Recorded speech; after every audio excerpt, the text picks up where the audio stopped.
Hi, this is S. Kanan from Revsportz, and we have with us Manu Bhaker straight from the Cairo airport, where she just competed in the ISSF World Cup.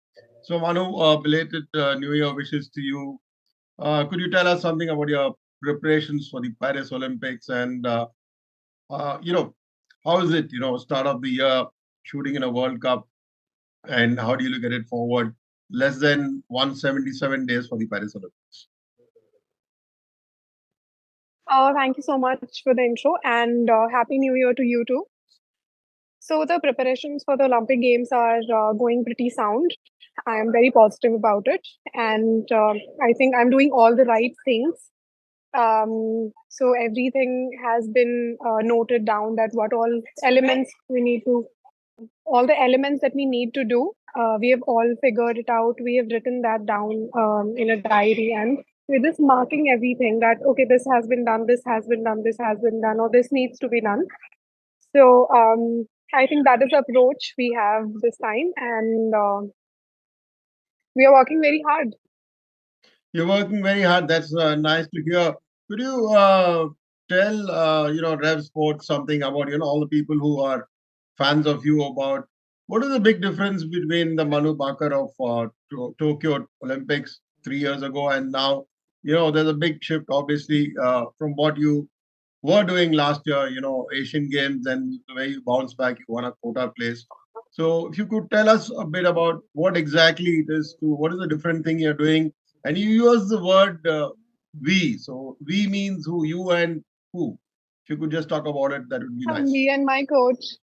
Okay. So there's always a big team behind an athlete. The athlete is never alone. So it's me, my coach, my trainers, personal trainers that I have, SNC, the physios, the other team members, and everyone is working very hard so that I am able to make it to the podium and the country is able to win the gold medal.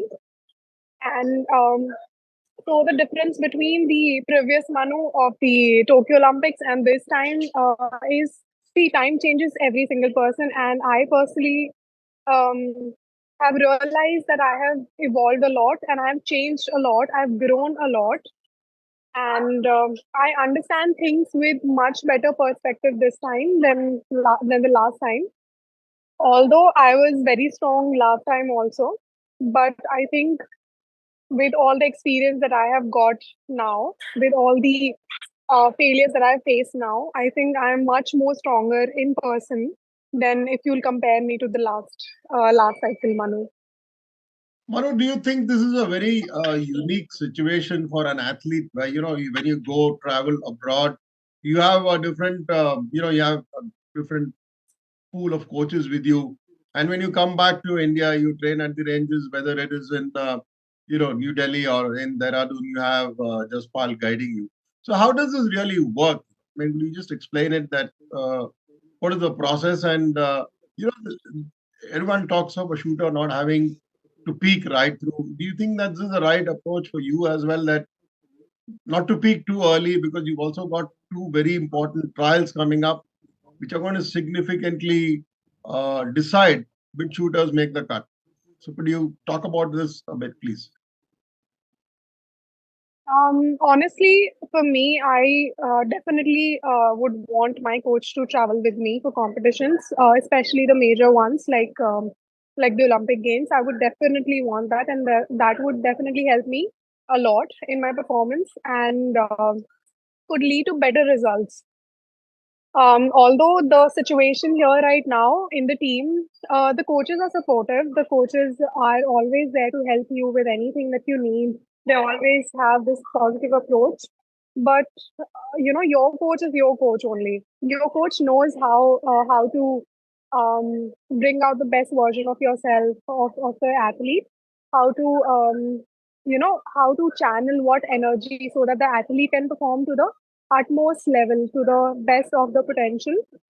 So these things are a little different because having spent so much time with a personal coach, they would definitely know you better than the team coaches. But they also try their best to accommodate or provide for. But my preference would be the personal coach. Um, the second half of the question was the peak you were Yeah, talking yeah, about. yeah.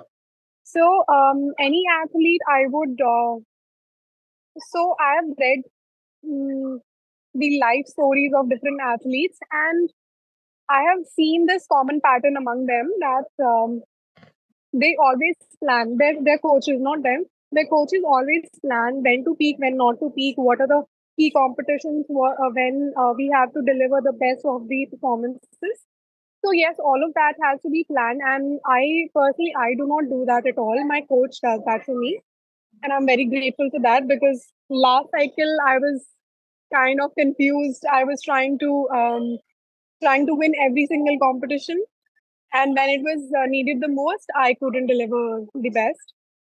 So he's been planning when to peak, which competitions to take part in, what all to do. So it has made it easier for me. And yes, we definitely need to track our performances so that we can peak on the right moment.